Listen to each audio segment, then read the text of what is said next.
10:15 on a Tuesday night. Aloha. It's Anil back on the mic again, and as promised, it's time for us to have a little bit of a sports chat, sports talk on the show.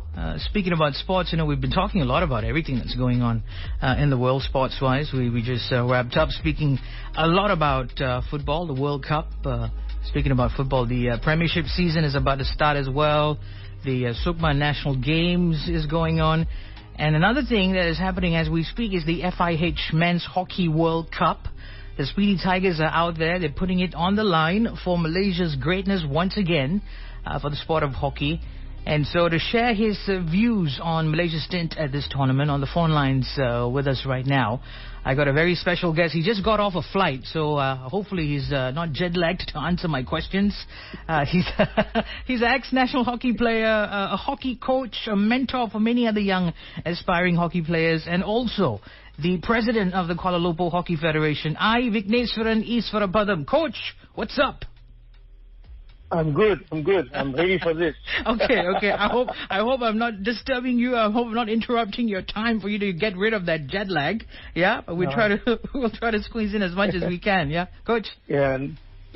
Okay. Not at all. It's a pleasure to be on the show. Mm-hmm. Okay. Yeah, and providing you some insight. Yes. We're looking forward to that. But I think, Coach, because, we've got a mix of listeners. We've got some people who are listening who are diehard hockey fans who've seen, the rise of Malaysian hockey, the greatness of Malaysian hockey. And then we got some of the young generations as well in the country who have not really experienced it firsthand.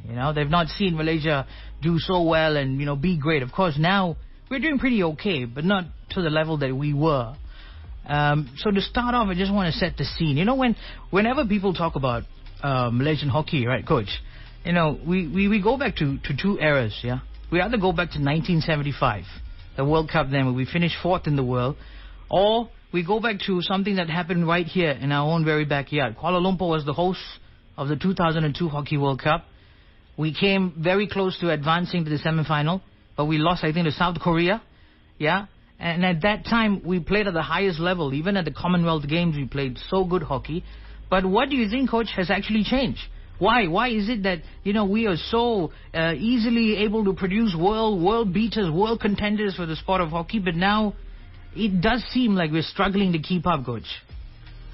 Well, it's what we call evolution. I know there are many people in Fax FM, especially, they grew up with this channel and they live with this channel, and there's a lot of senior people listening to this, which will be very good. Yeah. Honors, in 1975, we got fourth placing at world stage. That batch of people, they went through their struggles. If you have followed their records from 72 Munich Olympic right through 75, I had the privilege of talking to Sri Shan. And in 1974, they make a crucial decision after the Tehran Asian Games and whatever, and they achieved number 4 in the world. Yeah. They could have entered the finals and, have even done better. As for 2002, they were unlucky. They lost to South Korea. Otherwise, they'll be in the top 4 at world stage. That's another group of fighters. But here, today, we have a different set of national teams. And I believe sports takes an evolution, Back then, there was no pickleball, there was no paddle sports or other things. Right. So people, were predominantly different. And now it has taken an evolution.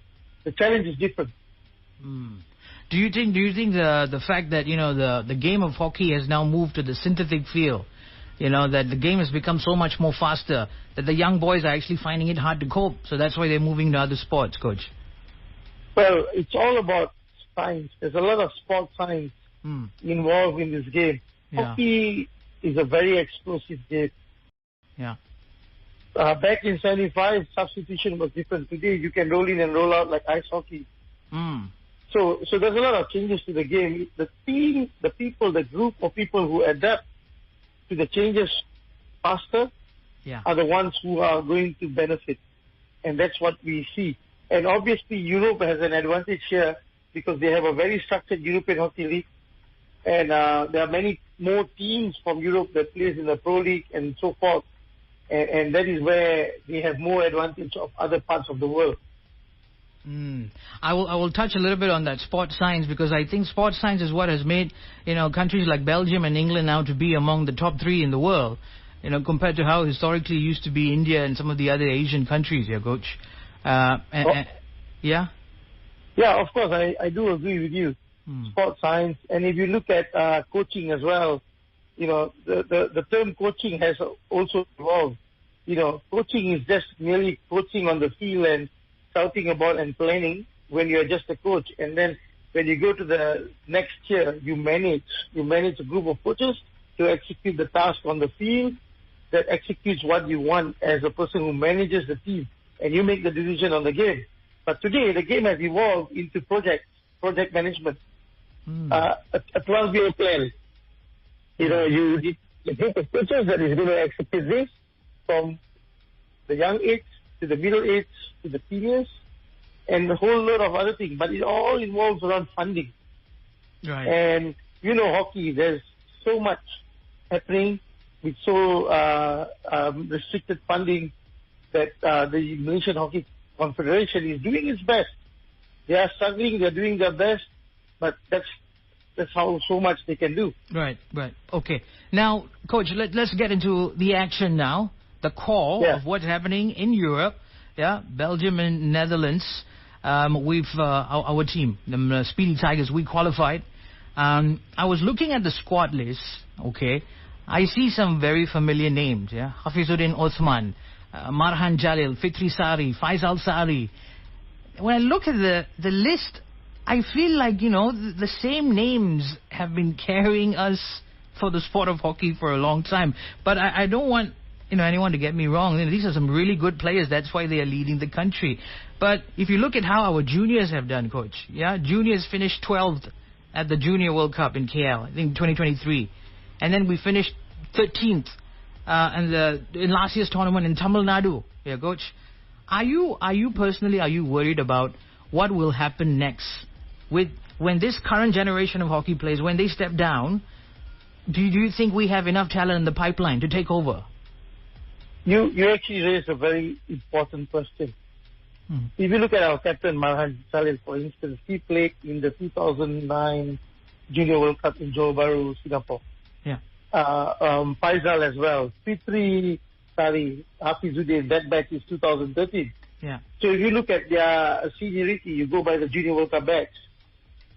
And there are many senior players. But then look at the national team. They have gone through different coaches. And Brandon Norland has only taken the team just before the Malaysian League started. Right. So he couldn't do much during the Malaysian League. And then he just had a very short stint period to prepare the team for the Nations Cup in Cape Town. So he brought the team to Cape Town. The result didn't really bother or matter, where France won that championship for Nations Cup. Yeah, for that record, France is the Nations Cup champion. Okay, yes. All right.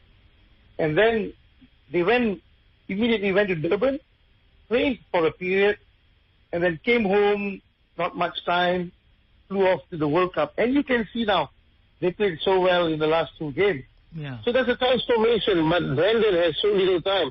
He's been given so little time now. And he is turning things very positively. That's what I see. Okay, let's now dive deep into the transformation that you spoke about. Our Speedy Tigers, Coach, they played 2 games so far. Yeah, the first one was a very rough outing. Yeah, we know the scoreline, lost 5-1 to Germany. Right, but then they came back up strong, 3-3. Would have been 4-3, yeah, Coach. Yeah, we'll let you talk a little bit to us about the technicalities of the backstick controversy. Yeah, we were leading until the last minute, and then we got pinned back right at the end. It was so painful to watch. From an ex-player's perspective, you were a former player. What do you think went wrong in the final seconds? Was it physical exhaustion? Do you think our players were physically exhausted, or maybe there was something missing tactically? Hockey is a game that is very explosive. Things can change in a moment. Yeah. If you look at 2016 Olympics, New Zealand was leading against Germany with less than 2 minutes to go. Yeah. And then at the end, Germany won. And the winning goal came 1.9 seconds before the game ended. So that's how... Fraction of a second, yeah. Absolutely, that's how explosive the game is. And that's the quarterfinal match. So you take your foot off the pedal, the opponents are going to come. Okay. So that's what possibly what happened. But obviously the boys really fought valiantly. But then, credit to them, when it was 3-3, they fought. And they had, for me, it was a legitimate attempt towards goal. I don't know what happened up there. But then things just didn't went our way. But then, look, everybody is still headstrong.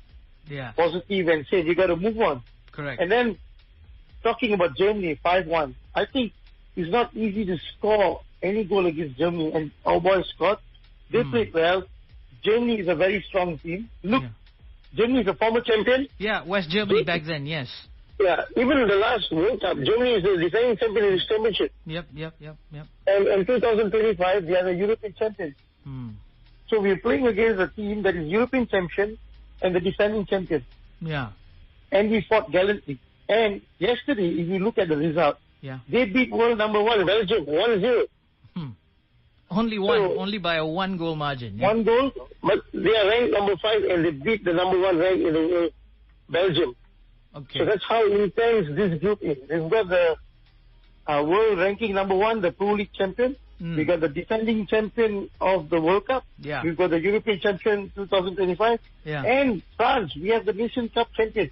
And all these 3 teams play in the Pro League except for Malaysia. Except for Malaysia, yeah. So, I mean, whatever you can say, you can be negative or whatever. But, I mean, we need to support our country. And look, their performance, is visible on the screen that they deserve some credit.